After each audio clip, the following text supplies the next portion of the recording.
નર્મદામાં જંગલ જમીન ખેડાણ વિવાદ મુદ્દે મોટા સમાચાર। ભાજપના સાંસદ મનસુખ વસાવાને ગાંધીનગરનું તેડું। 2 દિવસના દિલ્હી પ્રવાસ બાદ સાંસદને ગાંધીનગરનું તેડું। દિલ્હીથી ગુજરાત પહોંચતા જ સાંસદ ગાંધીનગર માટે રવાના। ગાંધીનગરમાં નરેશ પટેલના નિવાસસ્થાને કરી શકે બેઠક।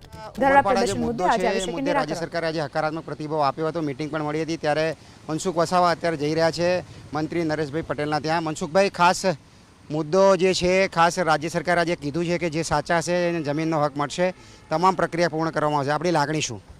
જો આ સાગબારાના જે ખેડૂતો છેલ્લા 20 વર્ષથી જંગલની જમીન ખેડે છે, પણ છેલ્લા 2 વર્ષથી પેલા ઉમરપાડા તાલુકાના લોકો સાથે વિવાદ થતા જંગલ ખાતાએ પોલીસનો સહકાર, એસઆરપીનો સહકાર એમને રોક્યા, 2 વર્ષથી અટકાયા અને એના કારણે આ વર્ષે એ લોકો એમના હકના અધિકાર માટે ન્યાય ધરણા પર બેઠા અને 17-18મો દિવસ થાય છે અને ઘણા બધા લોકોનો, અનેક રાજકીય નેતાઓનો પણ મને એમના સમર્થન હોવાથી હમણાં પાર્ટીના લોકોનું પણ અમે સમર્થન કર્યું। બધા જ લોકો, દર્શનાબેન દેશમુખથી માંડીને બધા જ લોકો એક આદિવાસી ખેડૂત તરીકે એટલે સરકારને પણ રજૂઆત કરી અને સરકારે આ બાબતે બહુ યોગ્ય નિર્ણય લીધો છે કે જેની પાસે જેટલા પુરાવા જે છે એ પુરાવાના આધારે અમે એમને જંગલની જમીન જે પાછલા વર્ષમાં જે પ્રકારે બીજા બધાને આપી છે એ પ્રકારે આ લોકોને પણ, સાગબારા તાલુકાના લોકોને પણ આપીશું એવો નિર્ણય લીધો છે। રાજ્ય સરકારના જવાબથી આપ કેટલા સંતુષ્ટ છો? નહીં, બિલકુલ સંતુષ્ટ છું, કારણ કે ભૂતકાળમાં પણ કેશુભાઈના સરકાર વખતે નરેન્દ્રભાઈ મોદી જ્યારે મુખ્યમંત્રી હતા ત્યારે ભારતીય જનતા પાર્ટીના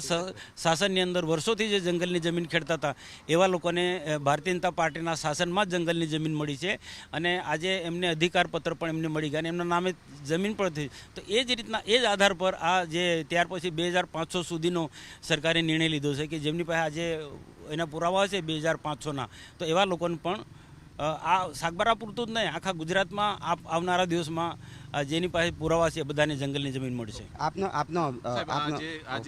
તો જે રીતે જણાવવામાં આવ્યું છે એ પ્રમાણે રાજ્ય સરકારના જે જવાબ છે એનાથી સંતુષ્ટ થયા છે। હજુ પણ મિટિંગ કરશે અને મિટિંગમાં કયા પણ મુદ્દાની ચર્ચા થશે તેની પર સંપૂર્ણ મદાર રહેશે। કેમેરામેન રાજ ભાવસાર સાથે કલ્પેશ રાવલ, એબીપી અસ્મિતા, ગાંધીનગર। તો જંગલ જમીન ખેડાણ વિવાદ મુદ્દે વધુ એક સમાચાર। ગાંધીનગરમાં હર્ષ સંઘવીની અધ્યક્ષતામાં બેઠક મળી। આદિજાતિના પ્રશ્નોને લઈને ગાંધીનગરમાં બેઠક મળી। બેઠક બાદ સરકારના મંત્રી નરેશ પટેલનું મોટું નિવેદન। સાચા હકદારોને કોઈ પણ પ્રકારનો અન્યાય નહીં થાય, નરેશ પટેલે તેવું નિવેદન આપ્યું। સાથે જ કહ્યું કે સાચા હકદારોને તેમનો હક મળશે। ખોટા દાવાના કારણે સરકારને મુશ્કેલી થાય। વર્ષોથી જેમને જંગલ સાચવ્યા છે તેમને અન્યાય નહીં થાય। 7/12માં નોંધ પડે ત્યારે પાક્કી શરત ગણાય।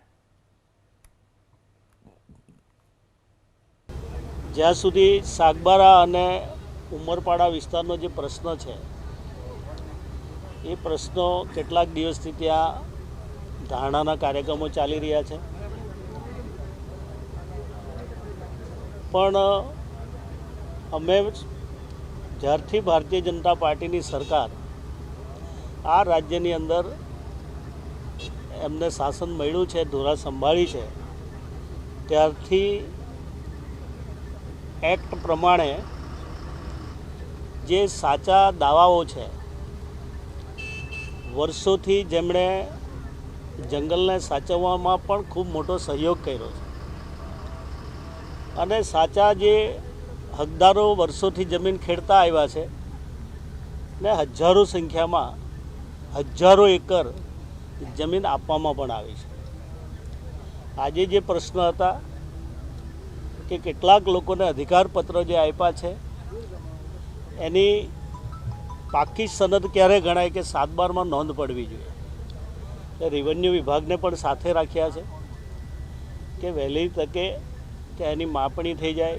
ફોરેસ્ટ વિભાગ, અમારો ટ્રાઇબલ વિભાગ સાથે મળીને એને એક્ઝેક્ટ જે મળવાપાત્ર જમીન છે એનો રેકોર્ડ એના હાથમાં આવી જાય, એ પ્રકારની પણ કેટલીક ચર્ચાઓ થઈ અને કેટલાક જે પડતર કેસો છે એ પડતર કેસોનો તાત્કાલિક નિકાલ આવે।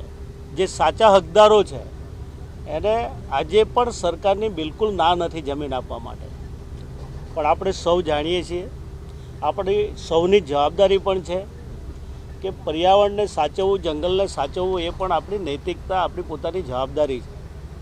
ત્યારે સાચા છે એને ચોક્કસ રીતે અમે આપવાના છીએ, પણ જ્યારે ખોટા દાવા હશે તો સરકાર માટે પણ એક બહુ મુસીબત ઊભી થતી હોય છે।